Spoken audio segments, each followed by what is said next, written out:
Hello. 6 years తర్వాత ఒక satisfactory Sankranti అండి నాకు. అంటే లాస్ట్ ఇయర్ కూడా చాలా పెద్ద హిట్ కానీ అనుకున్నంత సాటిస్ఫాక్షన్ లేదు డిస్ట్రిబ్యూటర్ సైడ్ నుంచి కానీ వీటి నుంచి కానీ. కొంచెం 100% ఒక సాటిస్ఫాక్షన్ ఉంటుంది కదా సినిమా హిట్ అయితే. లాస్ట్ ఇయర్ చాలా మంచి సినిమా తీసాము, చాలా టెక్నికల్గా స్ట్రాంగ్ సినిమా తీసాం, కానీ అంత సాటిస్ఫాక్షన్ లేదు. ఈసారి మాత్రం ఆఫ్టర్ 2020 అలవైకుంఠం బృందావన్ అంత సాటిస్ఫాక్టరీ సంక్రాంతి నాకు. దానికి ఇలాంటి సంక్రాంతి మళ్ళీ ఇచ్చినందుకు ఆడియన్స్కి ఐఎమ్ రియలీ గ్రేట్ఫుల్ అండి. ఆడియన్స్తో పాటు ఈసారి ఏంటో ప్రతిసారి నన్ను బాగా ప్రేమగా చూస్తున్న నా మీడియా కూడా ఈ సినిమా నాకు ఆడాలి అని చాలా గట్టిగా కోరుకున్నారు అందరూ. దానికి మీడియా కూడా చాలా థ్యాంక్స్ అండి. ఆ మీడియా అంతా ఒక్కొక్క స్టేజ్లో లాస్ట్ 6 monthsలో 2 సినిమాలు సరిగ్గా పర్ఫామ్ చేయనప్పుడు తర్వాత నుంచి ఇప్పుడు ప్రొడ్యూసర్ సర్కిల్లో కూడా ఇప్పుడు మా ఫ్రెండ్స్ కిల్లార్ సతీష్ గారు కానీ, సుప్రియ గారు కానీ, స్వప్నక్క కానీ, వెంకట్ బోయినపల్లి గారు, ఇలా మేము రెగ్యులర్గా తిరిగే వాళ్ళంతా, బాపీబాయ్ అందరూ కూడా ఖచ్చితంగా నాకు ఈ సినిమా ఆడాలని అదే ఫీల్డ్లో కాంపిటేటివ్ ఫీల్డ్లో ఉన్నా కూడా చాలా గట్టిగా అనుకున్నారు అందరు ఈ సినిమా ఆడాలి ఖచ్చితంగా మాకని. సో వీళ్ళందరూ బ్లెస్సింగ్స్తోనే యాక్చువల్లీ ఇంత హెవీ కాంపిటీషన్లో వచ్చినా విత్ స్టాండ్ అయ్యాం గట్టిగా. తర్వాత ఒక 72 hours నుంచి మా ఫ్యాన్ బాయ్స్ అంతా ఒకటే డ్యూటీ చేస్తున్నారు గ్రూపులు, సోషల్ మీడియా అంతా. ఫ్యాన్ బాయ్స్ అంటే మరి నా ఫ్యాన్ బాయ్స్ అలా అనుకోకండి, ఎవరి ఫ్యాన్ బాయ్స్ మీ అందరికి బాగా తెలుసు. సో మా బాయ్స్ అందరికీ చాలా థ్యాంక్స్. అసలు 72 hours నుంచి కంటిన్యూస్గా డ్యూటీ చేస్తున్నారు. ఇంకొక 1 week 10 days ఇలానే సపోర్ట్ చేయండి. పెద్ద రెవెన్యూస్తో ఎండ్ అవ్వాలి. మీకు ఎలాంటి రిటర్న్ గిఫ్ట్ ఇవ్వాలి, ఎంత రేంజ్లో ఇవ్వాలి అనేది నాకు బాగా తెలుసు. త్వరలో అన్నీ అనౌన్స్ చేస్తాము. తర్వాత మా డిస్ట్రిబ్యూటర్లు ఇప్పుడు రాజాసాబ్ లాగా మనశంకర్ వరప్రసాద్ గారు, చిరంజీవి గారు అలాంటి పెద్ద సినిమాలు వస్తున్నా కూడా, శిరీష్ అన్న అయినా, వైజాగ్ వీరనాయుడు గారు అయినా, భాస్కర్ రెడ్డి అని, నెల్లూరు భాస్కర్ రెడ్డి గారు, వెంకట్, కృష్ణా జిల్లా డిస్ట్రిబ్యూటర్స్ కానీ, ఓవర్సీస్లో సంజయ్ కానీ, అందరూ 2 పెద్ద సినిమాలు వస్తున్నా కూడా, నేను ఒక మిడ్ రేంజ్ సినిమాతో వస్తున్నా కూడా స్ట్రాంగ్గా థియేటర్స్ ఆ పెద్ద సినిమాలతో పాటు ఈక్వల్గా హోల్డ్ చేసి నాకు బాగా సపోర్ట్ చేసి నన్ను నమ్మి మిడ్ రేంజ్ సినిమాతో వస్తున్నా కూడా రాయలసీమలో ఇప్పుడు కుమార్ కానీ, శివ కానీ, వరదారెడ్డి కానీ, సురేష్ అని అన్ని చోట్ల స్ట్రాంగ్ థియేటర్స్తో హోల్డ్ చేసి మననే కొంచెం మంచి రెవెన్యూలు కనబడుతున్నాయండి 2 daysలోనే. ఇప్పుడు మా హీరో కానీ, చిన్మయ్ కానీ, హీరోయిన్ అంతా ఎక్సైట్ అయిపోతున్నారు 41 crores గ్రాస్ అని. అదంతా మా డిస్ట్రిబ్యూటర్లు మిడ్ రేంజ్ సినిమాని కూడా అంత గట్టిగా నన్ను నవీని నమ్మి అన్ని థియేటర్స్ హోల్డ్ చేశారు. దానికి చాలా థ్యాంక్స్ అండి డిస్ట్రిబ్యూటర్స్ అందరికీ. సారీ, నేను యాక్చువల్లీ సంక్రాంతికి సినిమా వేసి కొట్టాలనేది ఒక నాకు ఈగో. ఎందుకంటే ప్రతి ప్రొడ్యూసర్కి ముందు సంక్రాంతికి సినిమా పడి హిట్ అవ్వాలి, దానికి డిస్ట్రిబ్యూటర్ కమిషన్ వస్తే అది పెద్ద హిట్ అయితే అది ఒక చిన్న ఈగో సాటిస్ఫాక్షన్ కదా.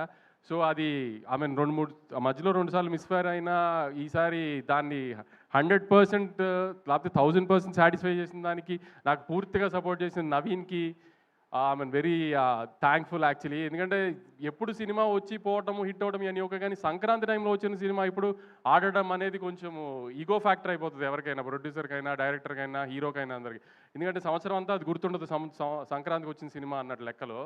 సో అందుకని ఆ టైంలో హిట్ కొట్టడం అనేది చాలా ఇంపార్టెంట్ అందరికీ. సో నా ఈ 2026 జర్నీ సక్సెస్గా స్టార్ట్ అవ్వడానికి దానికి నాకు చాలా హెల్ప్ చేసిన నవీన్కి ఐఎమ్ రియలీ థ్యాంక్ఫుల్.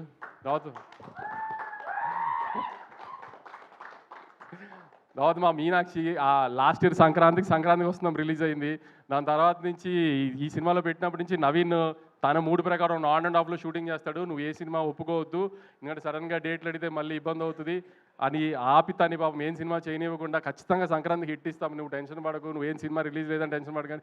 నువ్వు నాకు 1 year అంతా రిలీజ్ లేదు, ఇది రిలీజ్ తినేసేది బుర్ర నన్ను వెంకిని.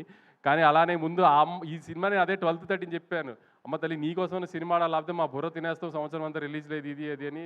Now you హ్యాపీనో.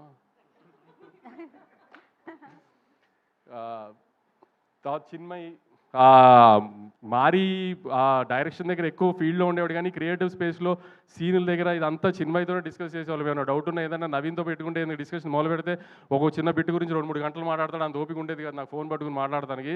అందుకని చిన్మయ్తో డిస్కస్ చేయాలి. చిన్మయ్ చిన్న చిన్న డౌట్లు ఉన్నా చిన్మయ్కి చెప్పి ఇది ఎడిటింగ్ కానీ లేకపోతే సీన్లో ఇది యాడ్ చేయడం కానీ ఇదే అది అని. Chinmay was very supportive last 1 year నుంచి. ఎందుకంటే నాకేం డౌట్ ఉన్నా తనకి చెప్పేవాడిని ఫస్ట్. సో ఆ సెన్స్లో ఆల్మోస్ట్ నాకు తను డైరెక్టర్ సినిమాకి. మారి ఎక్కువ ఫీల్డ్లో ఉండేవాడు. ఫీల్డ్లో పెద్ద నేను వెళ్ళి వాళ్ళని అడిగేదే ఉండదు కాబట్టి ఆవిడ్ రూమ్లో ఉన్నప్పుడు ఎక్కువ డౌట్లు తను అడిగేవాడిని. సో తను కూడా అసలు నేను అదే చెప్పాను, ఈ సినిమా హిట్ అయితే నేనే లాంచ్ చేస్తాను సినిమా, నేను డైరెక్టర్ కానీ. తర్వాత నేను ప్రీ రిలీజ్ ఇంటర్వ్యూలో మన గ్రేడాంధ్రమూర్తి గారికి ఒక ఇంటర్వ్యూ ఇచ్చినప్పుడు నేను చెప్పాను, నేను లాస్ట్ 2 సినిమాలు సరిగ్గా ఆడలేదు కాబట్టి ఈ సినిమాకి నేను రిస్క్ తీసుకోదలుచుకోలేదు, అందుకే త్రివిక్రమ్ గారిని ముందే ఇన్వాల్వ్ చేసి సినిమా చూపించాను. త్రివిక్రమ్ గారు చాలా కాన్ఫిడెంట్గా సినిమా బాగుందని చెప్పారు. ఇది అంటే అవునా, త్రివిక్రమ్ గారు స్టాంప్ పడిపోయిందా అని ఆయన స్టైల్లో ఏదో కాంట్రవర్సీ లాగడానికి ట్రై చేశారు. త్రివిక్రమ్ గారు సినిమా చూశారు, బాగుంది అని చెప్పారని నేను చెప్పిన తర్వాత త్రివిక్రమ్ గారు స్టాంప్ వేస్తే ఎలాంటి రిజల్ట్ ఉంటుందో చూశారు కదా ఇప్పుడు. సో మూర్తి గారు దాన్ని అడిగింది సెన్స్ వేరే సెన్స్లో అడిగారులే, కానీ నేను అంత కాన్ఫిడెంట్గా చెప్పాను. అందుకే త్రివిక్రమ్ గారు చూసింది చిన్న మేము అనుకున్నాయని చూసి త్రివిక్రమ్ గారికి లేదు ఖచ్చితంగా ప్రాబ్లం ఏం లేదు అనుకున్నాము అని చెప్పింది. అందుకే త్రివిక్రమ్ గారు స్టాంప్ వేస్తే నాకు అంత ధైర్యం సినిమా మీద. ఇదంతా జరిగిన తర్వాత కూడా యాక్చువల్లీ నేను ఆన్ ఫేస్ మాట్లాడేస్తాను కాన్ఫిడెంట్గా, ఇది ధైర్యంగా ఏదైనా ఓపెన్ ఎన్ని ఉన్నా కూడా 12th 13th మాత్రం చాలా భయపడ్డాను నేను. ఎందుకంటే ఎప్పుడు 2 బ్యాక్ టు బ్యాక్ ఫెయిల్యూర్స్ చూడలేదు వచ్చిన 10 yearsలో. సో 12th 13th మాత్రం నిజంగా నాకైతే అసలు మనిషిలా లేను, అసలు అంత స్ట్రెస్లో ఉన్నా.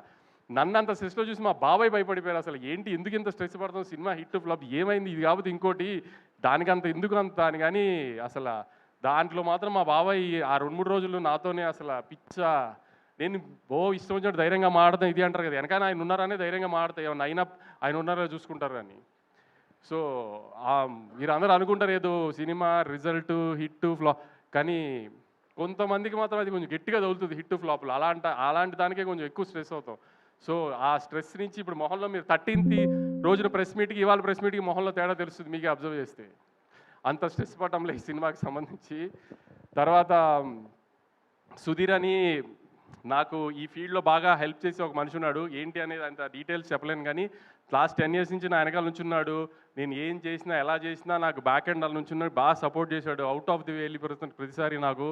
సో అతను కూడా నాకు సక్సెస్కి తను కూడా చాలా ఇంపార్టెంట్, నాకు సక్సెస్ రావడం తనకి కూడా చాలా ఇంపార్టెంట్. అలా అన్ని రకాలుగా తను కూడా నాకు వెనకాల నుంచి ఈ సినిమాకి అంత సపోర్ట్ చేశాడు మొన్న 13th. Thank you Sudheer, thank you very much. తర్వాత మా రామ్ గారు నా పార్ట్నరు, మా ఇన్వెస్టరు, ఆయన కూడా హిట్లు వచ్చినప్పుడు కాదు వంశీ, ఫ్లాప్లో వచ్చినప్పుడే అదేం ప్రాబ్లం ఉండదులే, నేను వెనకాలే ఉన్నానని ధైర్యంగా ఉండి నాకు అందరికి సపోర్ట్ చేశారు వీళ్ళంతా. మా రామ్ గారికి చాలా థ్యాంక్స్. ఇంకేమన్నా మిస్ అయ్యి ఉంటే ఐఎమ్ రియలీ సారీ.